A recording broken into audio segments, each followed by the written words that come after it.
When I was growing up, I listened to legendary artists and bands such as David Bowie, Queen, The Beatles, Duran Duran, Pink Floyd and Metallica. But these were all artists that I heard mainly through my dad and older brothers playing me their music. However, as I got older, I gained the ability to find my own music. I began to listen to bands that I found myself, such as System of a Down, The Strokes, The Killers, Arctic Monkeys, and so on. Yet there was one band that I loved and it felt set aside from the rest. A truly successful rock band that produced music that blew me away yet felt reachable and a true band of the people. That band was Tenacious D, consisting of rock legends Jack Black and Kyle Gass. Throughout school, everyone seemed to love the film School of Rock starring Jack Black. As much as I liked School of Rock, other kids seemed to absolutely love it, and they've forever since associated Jack Black with that film, which is fine and deservedly so, because it is a great film. Yet, for me, I always felt a bit different, as although I did like the film and I thought Jack Black's performance was great in it, I always associated Jack Black with my love for Tenacious D, and not School of Rock like most kids growing up. And I think those exact emotions of feeling like people around you don't appreciate the true rock mysticism and history of legendary bands, ironically reflected in School of Rock, is where Tenacious D gained its dedicated audience that saw them eventually merge into rock legend themselves. The band was based off producing rock songs that were epic in their nature but ultimately satire, and all done in a style of sort of fans that were producing music like their idols and trying to make it themselves, paying homage to the history of music itself. But instead of doing cover songs, Tenacious D made their own original songs, which felt a bit like love letters to their predecessors. For a lot of the 2000s and early 2010s, I felt Tenacious D were very prevalent in my life, releasing new music and obviously their masterpiece of a film, The Pick of Destiny. I will always remember their performance at BlizzCon in 2010, featuring Dave Grohl on the drums. The set especially stood out to me when they did the usual by bringing on the mascot for their song The Metal, but they also then brought the Lich King onto the stage to fight the metal mascot. It blew my teenage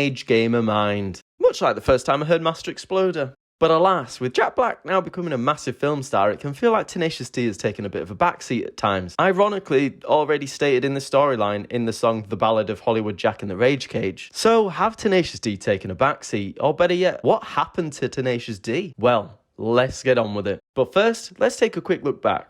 From 1997 to 2000, Tenacious D had their HBO TV series self-titled as Tenacious D, following the lives and the accounts of the rock duo, which was then subsequently followed up by their debut studio album back on the 25th of September in 2001. In November 2009, Jack Black and Kyle Gass released both their second studio album and a film, Tenacious D in the Pick of Destiny. Although the film didn't perform well at the box office, both film and album alike gained a cult following, and are still heralded as legendary to this day. I mean, I did rewatch Pick of Destiny for the first time in a long time last summer, and believe me, I still knew every single word to that film. We then wouldn't get another album released for about 6 years till the 14th of May in 2012 with Rise of the Phoenix, and Tenacious D certainly didn't disappoint. The album felt like a triumphant and welcome return for the band, and I particularly love this album, especially the Ballad of Hollywood, Jack and the Rage Cage, Roadie, and 39. The album cover also eventually had to be blurred, as it was resemblant of a particular body part, and I do remember the brief time before it got blurred out, but I'll let you do your own research on that. And most recently we had Post-Apocalypto in 2018, which was accompanied by a few animated shorts. I didn't mind this album, but something about the whole project felt slightly off and I'm not sure what it was. At this time, Jack was in a bunch of major films, and the whole project didn't feel quite committed to for some reason. But to be fair, that was just my feeling from it, so I'm entirely open if no one else felt this way. But I personally couldn't shake it, and it didn't feel in the same spirit as all of Tenacious D's previous releases. Alongside a few singles and the tribute EP, there hasn't really been much to report on Tenacious D in the past 5 years or so. And to be honest, I haven't really felt their presence either. I've seen both Jack and Kyle up to things and performing live shows, but it's hard not to see Jack in most Hollywood blockbuster films at this point. But it seemed the spirit of Tenacious D was becoming more of a memory and fading into rock legend. But then it starts as a whisper. In the past few months, Tenacious D have burst back onto the scene. Kyle Gass sporting a look of wisdom, yet somehow glowing with youthful exuberance, and Jack Black charging in with the mightiest of beards and the strongest of voices. And it does seem that Tenacious D are back, and this time to me does feel entirely different to when they released Post-Apocalypto. Jack and Kyle feel like they're moving as a complete unit, and their live shows are really capturing that same spirit that I grew up loving. They really also seem to be on top of their game and enjoying what they're doing, and a new album is in the works. In this article by Metal Injection,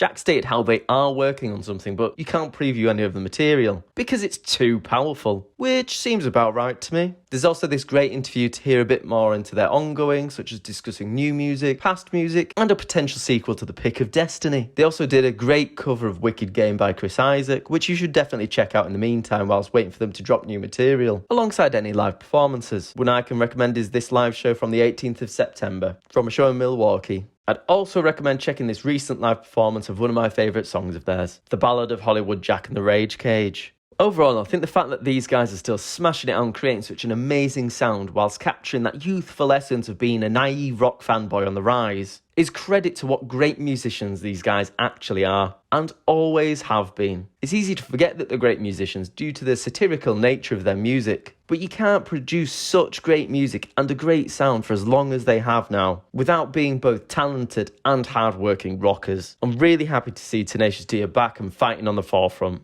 And I'm excited to see what they come out with this year. Take care and treat yourself by going back and listening to some Tenacious D, or listening to some of their new interviews or live performances. The D is back.